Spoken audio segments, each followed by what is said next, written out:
Bonjour et bienvenue dans cette nouvelle vidéo. Aujourd'hui, nous allons voir ensemble comment réaliser un biscuit rose de Reims. Mais avant toute chose, comme d'habitude, je vais vous demander de vous abonner à cette chaîne, de nous mettre un petit like en dessous de cette vidéo et d'activer la cloche pour suivre toute notre actualité. C'est parti pour la vidéo. Donc pour ça, nous allons avoir besoin de farine, de sucre glace pour la fin que nous allons saupoudrer sur nos biscuits, de jaune d'œuf, de blanc d'œuf, du sucre, de maïzena et un peu de levure et de colorant rouge. Donc je vais commencer par mettre mes jaunes et mon sucre à blanchir. Donc c'est l'étape la plus longue de cette recette. En fait, on va bien faire tourner le jaune et le sucre pendant 5 minutes environ pour que ça puisse bien monter et bien prendre du volume. Hop.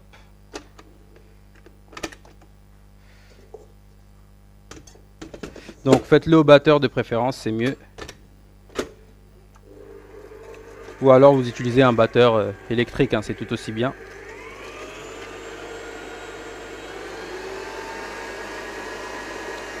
Donc là, je laisse blanchir, je laisse monter, je m'en occupe plus pour le moment. Pendant ce temps, ce que je peux déjà faire, c'est prendre ma farine, ma levure et ma maïzena, donc toutes mes poudres. Et je vais bien les amalgamer.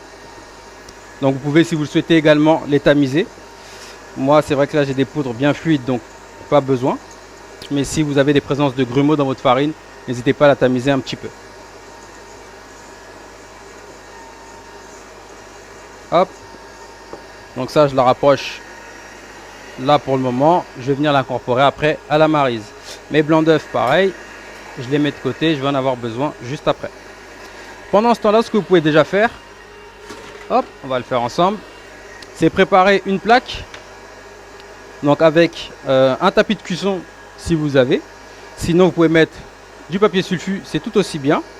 On va se préparer une poche avec une douille ronde. Donc là, moi, c'est une 10 cm. Vous pouvez prendre plus gros, c'est pas très grave.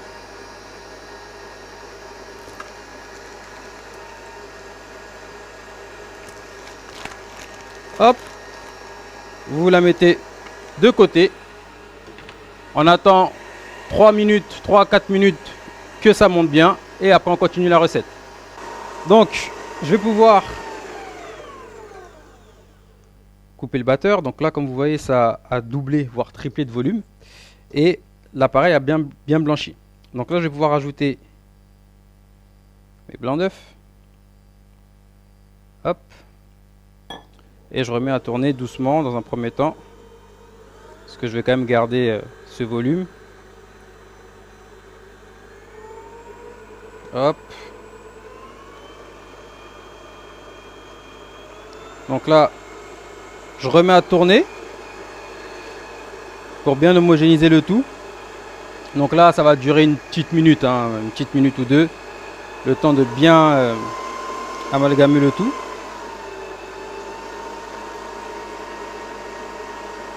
Hop. Et ça va prendre aussi un peu en texture. Donc là, le blanc d'œuf va apporter aussi une texture.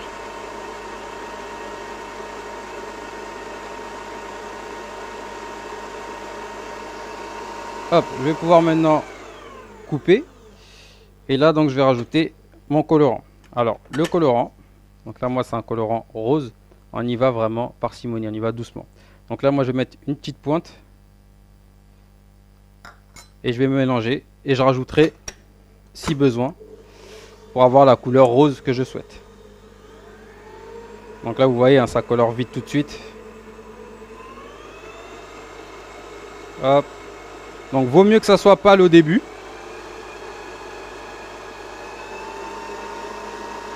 Et là, vous voyez, je suis même pas très loin. En vrai, j'ai pas mis grand chose. Hop, je vais le faire un tout petit peu plus rose. Pour la simple et bonne raison qu'en cuisson, elle va ternir légèrement. Donc, je vais juste rajouter un petit peu. Donc, c'est l'équivalent d'une pointe de couteau. Moi, je prends une cuillère parce que voilà. Mais c'est l'équivalent d'une pointe de couteau. Hop. Je remets à tourner.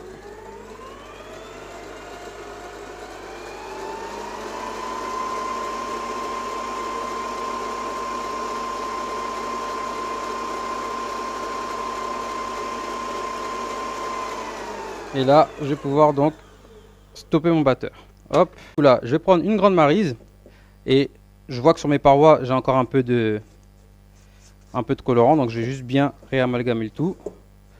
En même temps, ça me permet de prendre le fond de ma cuve. Vous voyez, hein, il y a du blanc qui remonte un petit peu. C'est le fond de ma cuve. Voilà, donc il faut vraiment bien homogénéiser le tout. Hop.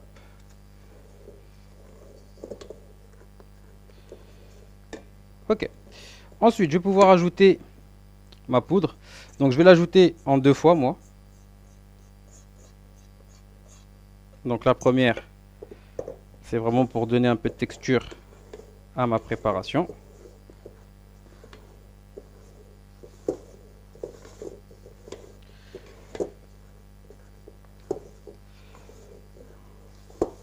Voilà. Et après, je vais pouvoir mettre le reste de mes poudres. Et vraiment délicatement bien mélanger. Donc la quantité de poudre va faire qu'effectivement votre appareil va s'épaissir. C'est l'effet recherché, hein, bien entendu.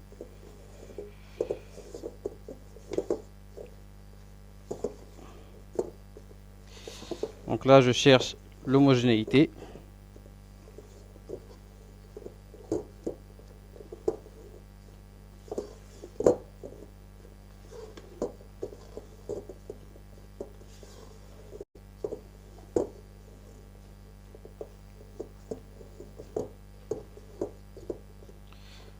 Hop.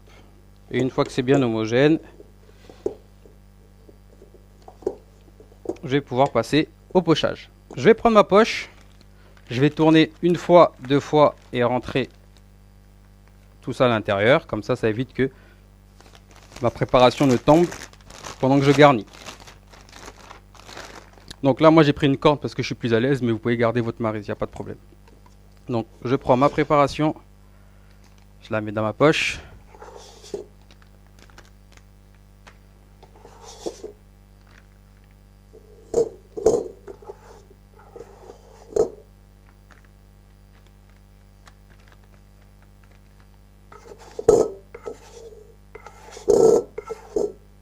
Hop.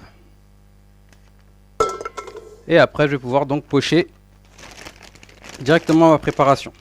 Alors pour le pochage, bien entendu, les biscuits roses de Reims, c'est un peu comme des boudoirs. Donc on peut utiliser le pochage donc classique en boudin. Hop, donc vous partez de là, je vois, parce qu'on voyait ma tête. Hop, plus régulier possible. Hop, et on vient raser. D'accord? Donc vous faites une plaque, vous espacez un petit peu. Bon, vous pouvez faire un autre pochage qui va être un peu comme des macarons.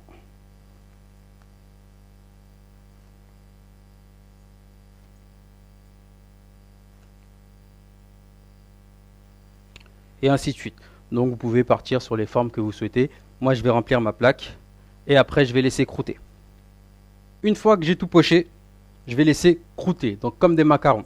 Croûter, ça veut dire que la surface va sécher. D'accord? Donc je vais laisser croûter 15 minutes et avec mon doigt, je vais venir toucher au bout de 15 minutes pour voir si ça a bien croûté. Et une fois que ça aura croûté, à ce moment-là, je mettrai mon sucre glace et je mettrai ma plaque directement au four. Donc mes biscuits roses ont croûté, d'accord? Donc là, quand je touche, hop, j'ai plus rien sur les doigts. Du coup, j'ai préchauffé mon four à 170 degrés, d'accord? Et là, je vais donc pouvoir appliquer mon sucre glace. Donc, je prends un petit tamis, je remplis de sucre glace, et là, je vais venir plutôt haut, je ne me mets pas trop bas pour bien répartir le sucre glace. Et je viens généreusement l'appliquer sur mes biscuits. Donc je mets une première couche. Donc comme vous voyez, elle va légèrement fondre sur mes biscuits, c'est normal.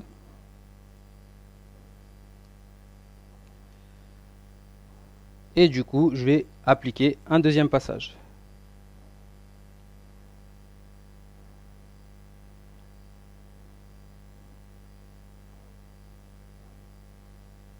Donc là, vous voyez déjà, ça accroche beaucoup mieux.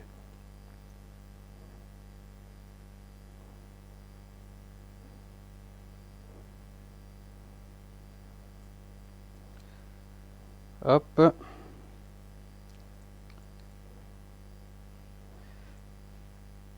Et pour être sûr que ça accroche bien, je vais mettre une troisième couche. Donc c'est un biscuit qui demande beaucoup de sucre glace, hein, c'est normal, hein, ne soyez pas surpris de la quantité de sucre glace. C'est d'ailleurs pour ça qu'il y a un peu moins de sucre dans le biscuit. C'est justement pour éviter ce surplus de sucre en bouche, mais voilà, c'est un biscuit qui demande pas mal de sucre glace sur le dessus.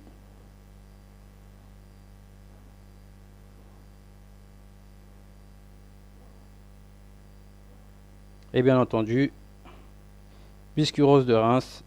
Je pense que vous avez tous compris pourquoi on appelle biscuit rose de Reims. C'est parce qu'on l'accompagne avec du champagne. Hop. Donc maintenant que mes boudoirs sont bien recouverts de sucre glace, je vais pouvoir l'enfourner entre 15 et 18 minutes environ. Toujours en contrôlant bien la cuisson. Donc au bout de 15 minutes, donc moi j'ai mis 15 minutes 30 vraiment. Donc vous allez voir, ça a légèrement coloré sur le tour. D'accord, mais rien de méchant, vous gardez quand même le rose de votre biscuit. Comme je vous disais tout à l'heure, je ne sais pas si vous avez vu ou si vous voyez la différence, mais tout à l'heure on avait un biscuit plutôt foncé. Et avec la cuisson, on observe que, là je vais en décoller un, que le biscuit a terni un petit peu. Vous voyez pourquoi il faut mettre un tout petit peu plus de colorant que ce qu'on veut comme couleur. Et voilà. Donc là, moi, je vais les mettre sur grille. Hop. Donc vous pouvez les décoller directement ou les laisser reposer, il n'y a pas de souci. Il ne faut juste pas les laisser en contact d'une plaque froide plutôt, pour éviter la condensation en dessous. D'accord, si vous voulez garder le côté croustillant de votre biscuit, vous pouvez le mettre sur une grille, comme ça l'air passe. Ou alors, vous les laissez d'abord sur votre plaque, vous les laissez refroidir, et après vous les déplacez tranquillement. Hop. Hop.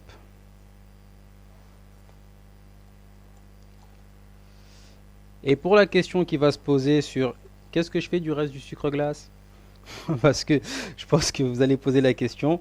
Bien entendu, vous pouvez laisser sécher et le réutiliser dans une autre recette comme du sucre normal. Je vous déconseillerais quand même de l'utiliser dans tout ce qui va être macaron ou autre préparation, parce que forcément le sucre a séché un petit peu. Donc vous pouvez laisser d'abord reposer un petit peu, gratter là, comme vous voyez, gratter comme ça, hop, et le réserver dans un pot. Et puis lorsque vous allez réaliser une autre recette ou simplement déguster du fromage blanc à la maison, vous pouvez mettre directement ce sucre là dans le fromage blanc pour le réutiliser. D'accord, c'est pas du sucre qu'on est obligé de jeter. Hop. Hop.